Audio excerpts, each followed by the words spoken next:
Having just come back from New York and the Selma Gundy Club, seeing the Emil Carlson show, I was very much inspired by his painting Arrangements in Gray. So I came home and I set something up somewhat similar with some brass and copper vessels with some garlic and shallots. I wanted to keep this really quite simple, very kind of monochromatic, a lot of grays in it, a lot of negative space to make this main vessel really stand out. But anyway, it was just what we needed to come back and get invigorated and inspired to paint. So we're hoping that that experience that we have, we can share it with you and invigorate you as well. The one thing that we really noticed about Emil Carlson's work is about how controlled he was in the beginning stages of his painting. Shannon and I talked about this a lot. In fact, we were trying to figure out his process when the director of the Selma Gundy Club came up to us, and I get Tim Newton, our friend Tim Newton, who used to be the president of the Selma Gundy Club, called him up and says, "Hey, Liz and Shanna there, you need to give them a private tour." And he did. He walked us around the whole place. We saw the storage area, lots of paintings that were in the storage area. And he is somewhat of an expert on Emil Carlson. And so he sat us down, probably spent 2 hours with us, telling us what he has learned from his process in investigating Emil Carlson and the way he painted. So first of all, Emil Carlson prepped his own canvases, and he used a formula that was somewhat kind of secret, I guess. And I'm going to put a link to his website, the executive director of the Selma Gundy Club, the page that he has created for Emil Carlson. It's emilcarlson.org, I think. But I think the formula is there. But he created this. He created his own ground. And, then what he did is he made a drawing on paper, and then he took that drawing and he transferred it onto the canvas. And then he went over that drawing with, he says, a bluish type paint, whether it was ultramarine or cobalt or something, but kind of thinned down. And he would go over his drawing with the paint and let that dry so that when he went to paint, those lines were fixed and he didn't lose his pattern. So, I have said many times, those distinct pattern lines feel like jail to me. I much prefer to start a little looser, a lot more abstract and freer in my start. But I am going to try and be a little bit more Emil Carlson-like with this painting. And the one that just floored me was the arrangement in grays. And we did a little video while we were there, but a beautiful painting that just knocked your socks off. And the image doesn't do it justice. You can't see the texture in the paint. You can't see all the little subtle temperature shifts that he put into the garlic and into the vessels. But that's what I want to talk to you about today in this lesson. So I have set up something really similar. In fact, I bought this vessel a couple months ago in August. I was in Sacramento teaching, and we went antiquing one day, and I found this vessel and bought it without even thinking about Emil Carlson. But when we went to the Emil Carlson show, I went, "Oh my gosh, I have a vessel that's similar, and I can't wait to paint it now." So I've set it up with garlic and brass and shallots and my little brass bowl. Originally, I thought, well, I was just going to do something really simple for you, just the vessel and maybe some garlic. But the more I played around with my composition, the more I just wanted a few more elements.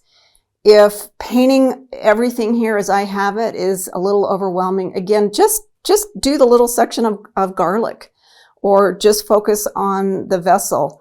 I could probably have, 2 or 3 little paintings from this setup. I have my iPad image here, which is exactly the same photo that you are painting from, but I am seeing it in life. And the interesting thing is I also have it up on my computer. You can see it's up on my computer on my Mac. And depending on your computer, a PC, or how the colors are calibrated, it could look completely different on your computer, whether maybe it's a little bit warmer or it's a little cooler. But that's kind of irrelevant as long as we still are having, the value relationships good.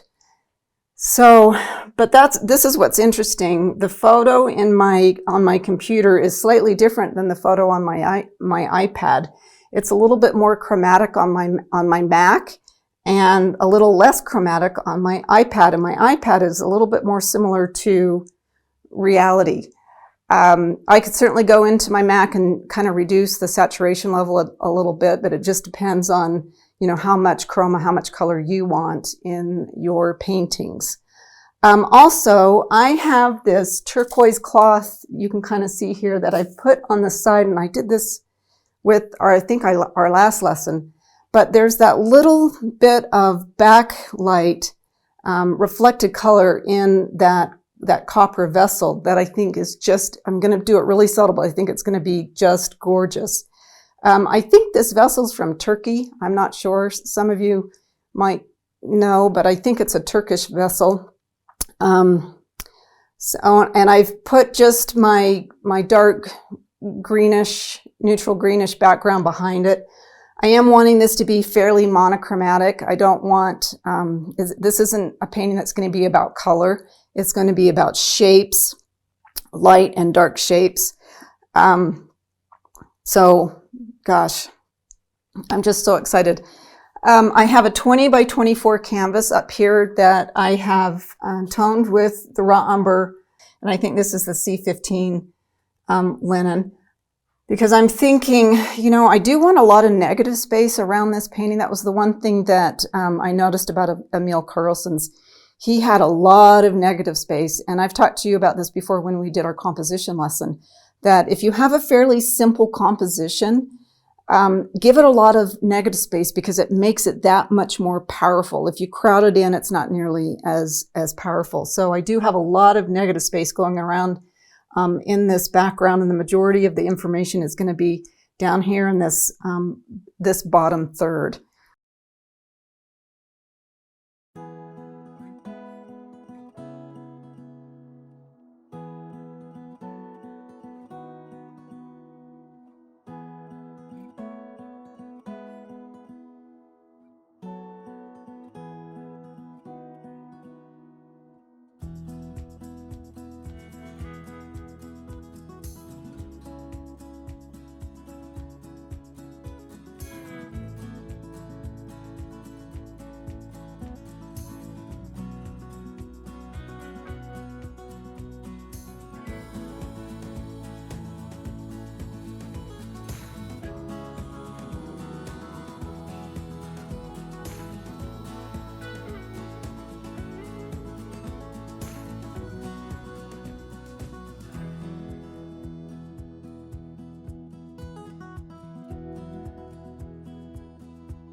So what my plan for today is to get a good drawing and a good block in of the shapes and the values, the shadow shapes and things like that.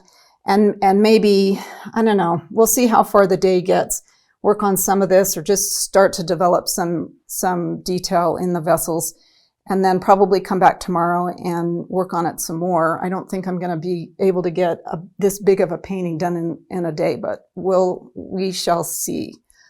I have my usual palette, with the exception, I am all out of cadmium yellow, or cadmium yellow pale in Winsor Newton. So this is actually cad yellow medium, I think, in Gamblin, but I'm not going to worry. I can get something close by 2 cad yellow by just mixing these two together, but a cool yellow or warm yellow, my orange, cad red, yellow ochre.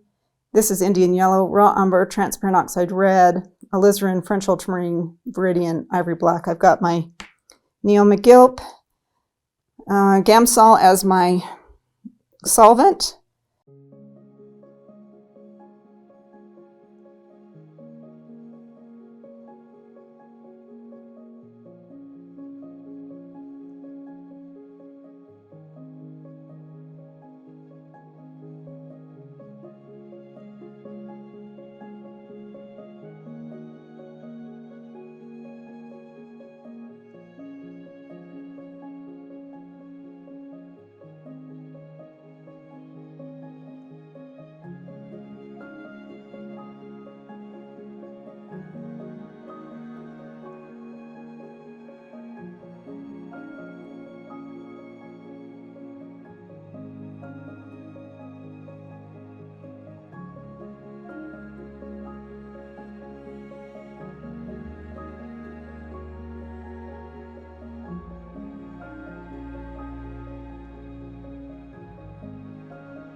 Well, it's the next day, and I've come back to kind of see how dry this layer is. And this part of the main vase is pretty dry. This area with all the garlic, that's not dry. I was hoping my background would be dry, but it's not. And I think if I remember right yesterday, all I did was used the Gamsol. I would have been better to add a little bit of the Neo McGilp to this mix so that this would dry. So I think what I'm going to end up doing is really working on the vase. When I came back in, I'm not liking the color that I made the foreground. I think it needs to be a little cooler, a little bluer gray down here, which I think will be nice with the orangey tones. And then definitely try and get the background darker. But I think because this layer isn't dry, it's probably going to take me 2 more times with the background to get it to where I want it. Let's just work on the main vessel right now. When I stand back and look, in life, the vessel seems a bit browner, not quite as red as I have it. So I'm going to let up on my transparent oxide red when I remake these mixes and use probably more of the umbers and ochres in that. So let's just get started again.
Well, we are now on day 3 of this painting, and it's actually been a couple days since I did the second part, the second day. I came in yesterday to paint, and the background still wasn't dry enough for me, so I waited another day.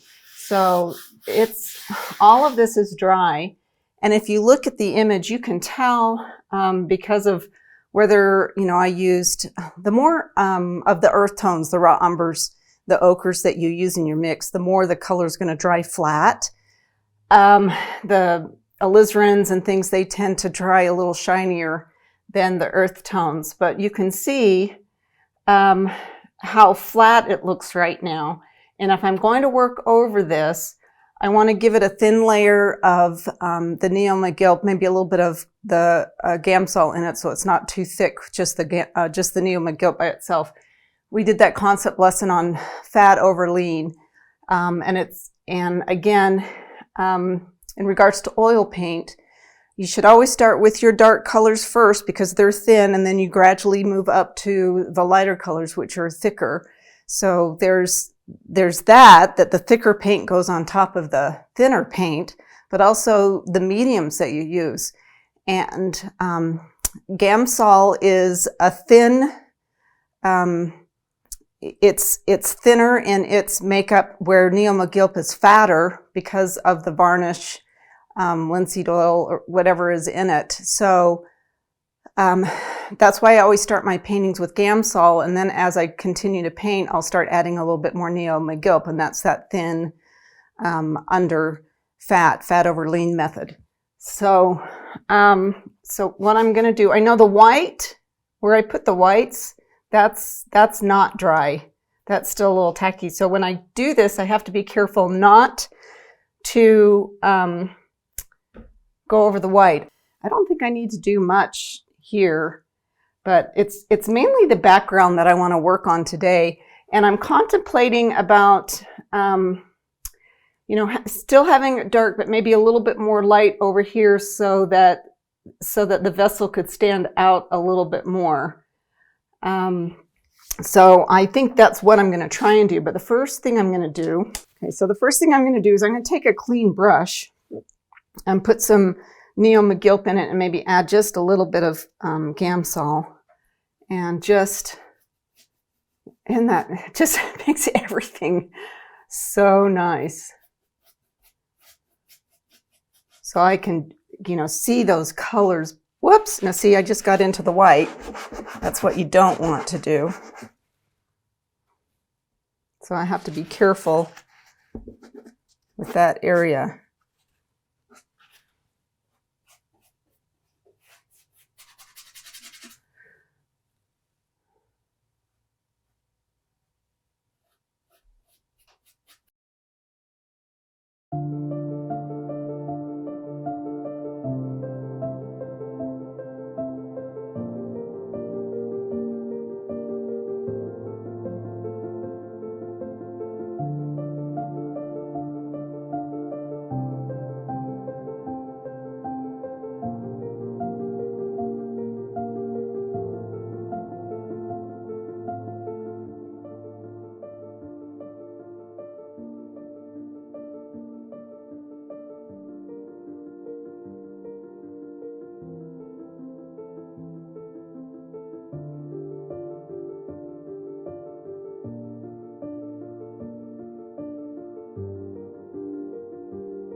Okay, so I've just put it in a frame, and I think this frame actually looks really good with it. This is another red Ashby frame. In the painting, you probably can still see some shiny and dull spots, but again, that all disappears when it's varnished.